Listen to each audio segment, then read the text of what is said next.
At around 7:40 p.m. on Halloween of 1981, the dead bodies of two people were found in a third-floor duplex apartment at 207 West 22nd Street in Manhattan. The bodies were 20-year-old Elizabeth Platzman, a student at Smith College, and 39-year-old Ronald Sisman, a freelance photographer. Elizabeth had seemingly grown up with everything. Her family lived in the upper-class part of Roslyn, Long Island, and their neighbors and friends were all very well off. The Platzman family home had been built before the Civil War and overlooked a duck pond. The building was actually a designated landmark, and Elizabeth would lead guided tours for visitors on weekends.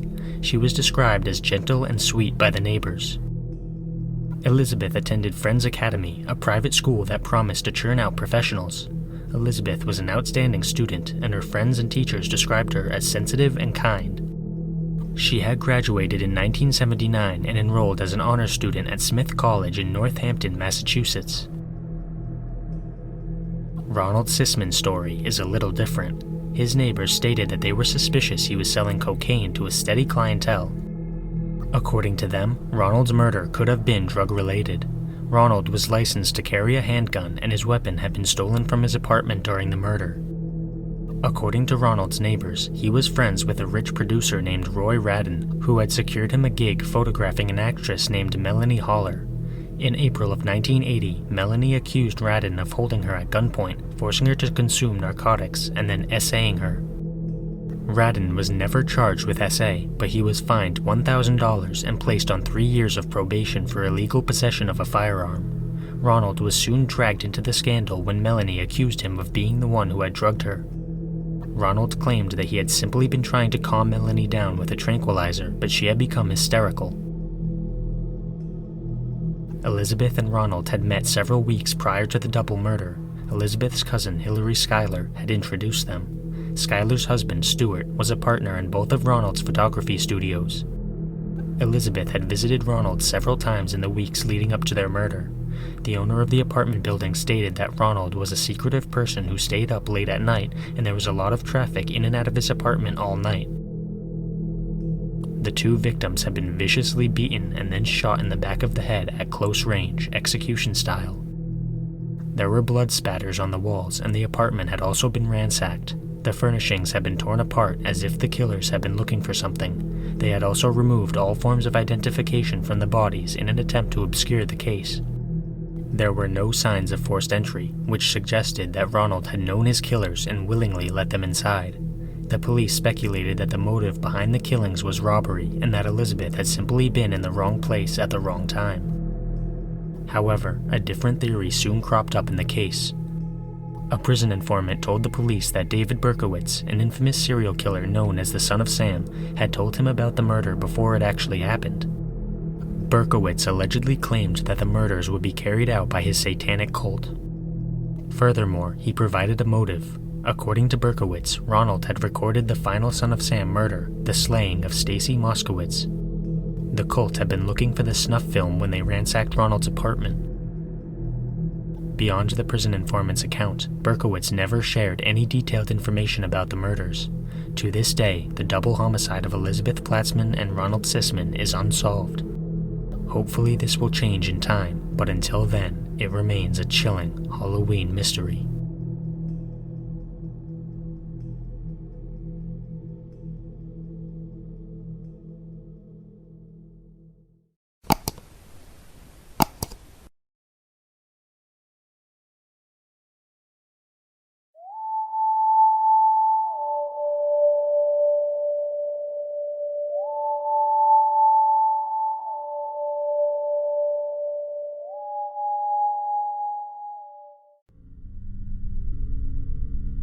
Chaim Weiss was from Willowbrook, Staten Island in New York. He had 2 younger siblings and was described as popular, intelligent, and cheerful by his parents, friends, and even his teachers. Chaim enjoyed playing basketball and chess, and he had a healthy sense of sarcastic humor.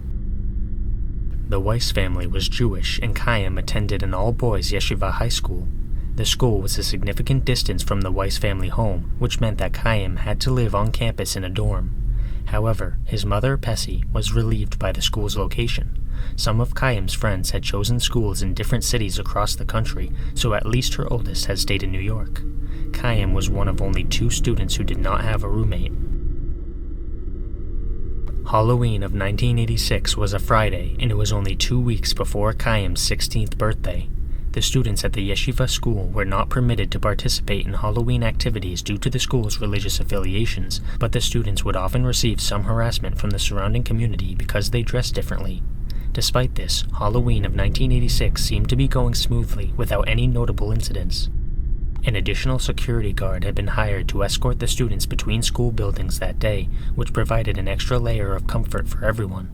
At around 1 a.m., a classmate saw Chaim in the hallway outside his room, either reading a book or studying. Given that it was the Sabbath, nobody was allowed to turn any lights on or off, so Chaim had chosen to study in the hallway, which was permanently lit. At an unspecified time later in the early morning hours of November 1st, a classmate from a neighboring dorm claims that he woke up to see someone opening his door, looking inside, and then closing it. This report wasn't taken very seriously given the fact that the student had been half asleep at the time. Things moved forward and everything continued to be relatively normal until the next morning. At around 8 a.m., a dorm counselor noticed that Chaim had not shown up for morning prayers. The counselor knocked on Chaim's door to wake him up, but there was no response. The counselor opened the door and found Chaim lying on the floor with the room being covered in blood. The window was open and there was evidence that Chaim's body had been moved from the bed to the floor post-mortem. The school quickly contacted the police and provided law enforcement with full access to the crime scene. However, they insisted that the police wait until after the Sabbath, which delayed the investigation. All members of the student body and faculty were interviewed and polygraph exams were administered. Jewish law prohibits autopsies from being performed, but New York state law required an autopsy to be carried out. This process, as well as the investigation, revealed numerous pieces of information. For starters, Chaim had been bludgeoned to death with some kind of hatchet. He had most likely been asleep at the time, seeing as there were no signs of a struggle. He had not been SA'd. A strand of hair was found in the room, but DNA was never collected from it. The authorities were afraid of destroying the sample because they only had one hair. The front door of the dorm building had a combination lock, but none of the individual rooms did. There was also no fire escape that would have allowed the killer to climb in through Chaim's window, which made the police think that the killer had either known the combination lock for the front door, or he had entered through a window on the opposite side of the building. There were no signs of forced entry. The crime scene also suggested that the killer was familiar with Jewish tradition. According to Don Daly, one of the detectives on the case, it would be customary in the religion to open a window or a door to let the spirit out. It would also be customary for the body to be taken off the bed because the body should be at the lowest point and the coolest point being the floor compared to the bed. One of the rabbis asked to leave a memorial candle in the room to burn for 7 days in accordance with Jewish tradition, and the police gave their permission. However, 2 days later, a second candle mysteriously appeared in the room, and nobody ever admitted to placing it there. If they lit that candle as a gesture of sympathy or love for Chaim, why wouldn't they come forward and say that? That's certainly a good thing to do. Nobody came forward with that. The school put up a $25,000 reward for the capture of Chaim's killer, and speculation continued to circulate. One of the obvious theories was that the murder had been an expression of anti-Semitism, but the school and police both agreed that this was unlikely. All previous acts of discrimination on campus had been minor, and none could really be classified as violent. Despite this conclusion, several militant Jewish community crime watch organizations set up patrols to protect the students. Another theory was that Chaim's murder had been perpetrated by a mentally ill man who had bludgeoned several local senior citizens to death. This theory was eventually dismissed after further investigation. A non-Jewish janitor at the school was considered a person of interest initially because he was rumored to have a conflict with Chaim in the weeks leading up to the murder. The police traveled all the way to Poland to speak with the man, and he was cleared of suspicion. Some people, including the police, seemed to believe that the school was hiding something. Shortly after the murder, many of the students went home, which the police found to be suspicious. However, other people think that these students simply needed to go home after experiencing the trauma of a classmate's murder. A cover-up has never been proven. The murder of Chaim Weiss ended up going cold. A few years after the murder, the Weiss family received an Easter card from an anonymous sender. The card read, "Know what happens to chickens when they get too old to lay Easter eggs? They die. Happy Easter." Chaim's grave was also vandalized with etching. Neither of these incidents have led anywhere. Around this time, Chaim's father, Anton, sued the school for $15 million due to inadequate security. The lawsuit was settled out of court. He also complained that the police were not doing an adequate job of investigating, and he requested a special prosecutor, which was denied. In 2013, the case was reopened as part of an initiative to solve cold cases. While the police never announced any suspects, they believed the killer had to have been a student or faculty member.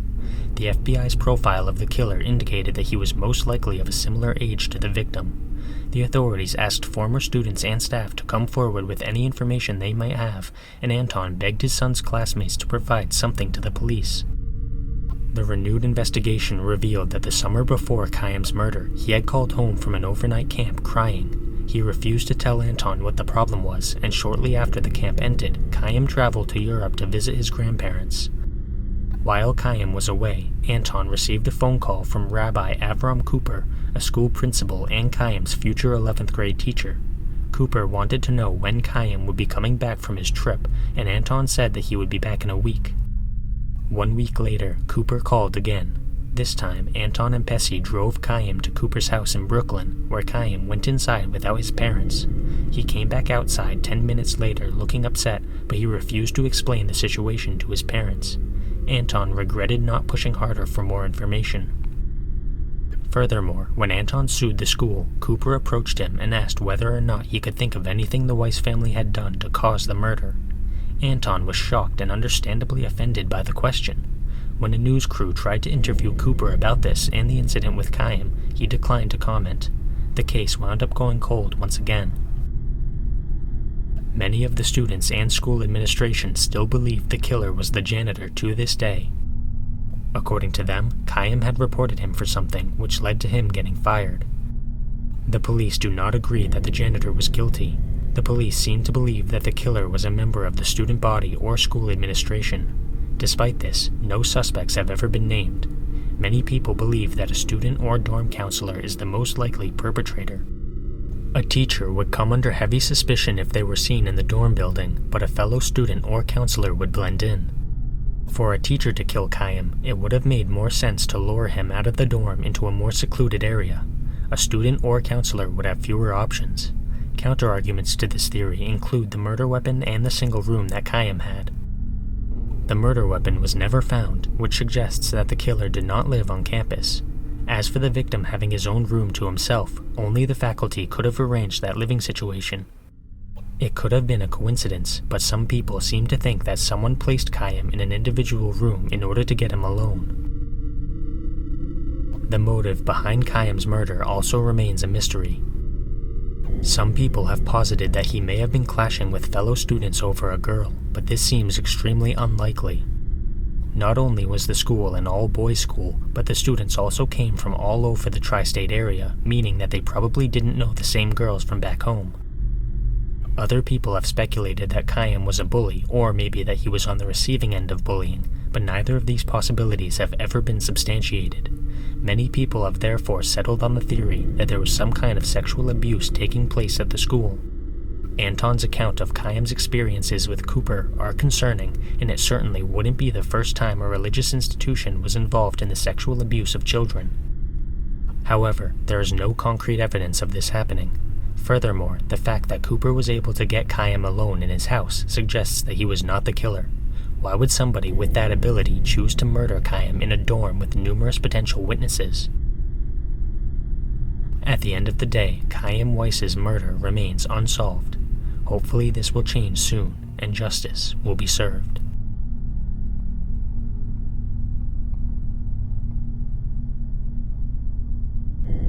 Click the join button to become a member today. Channel members receive exclusive content as well as early access to all my content.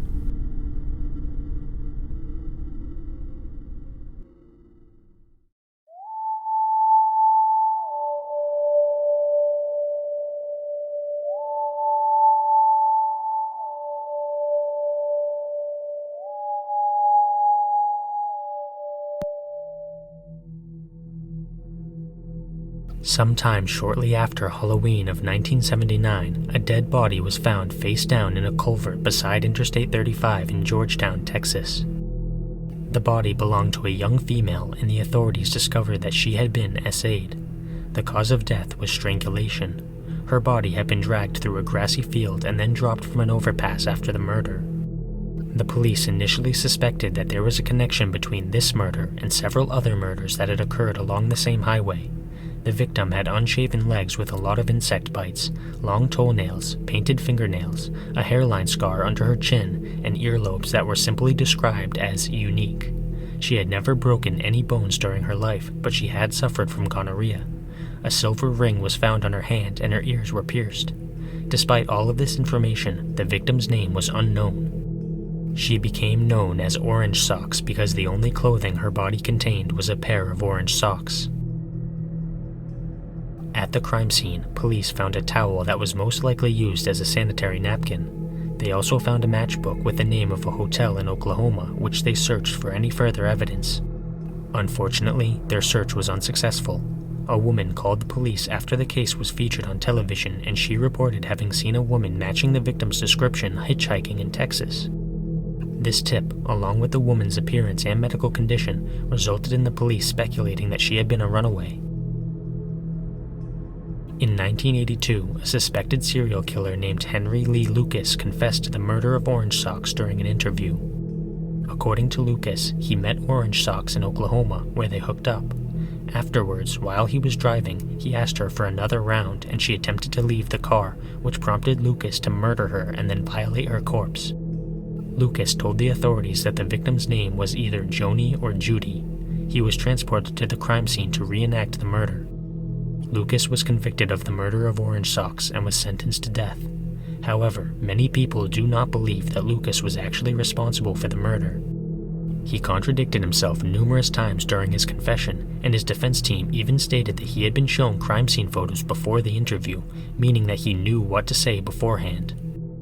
There was also evidence suggesting that Lucas had been in Florida at the time of the murder, which occurred in Texas.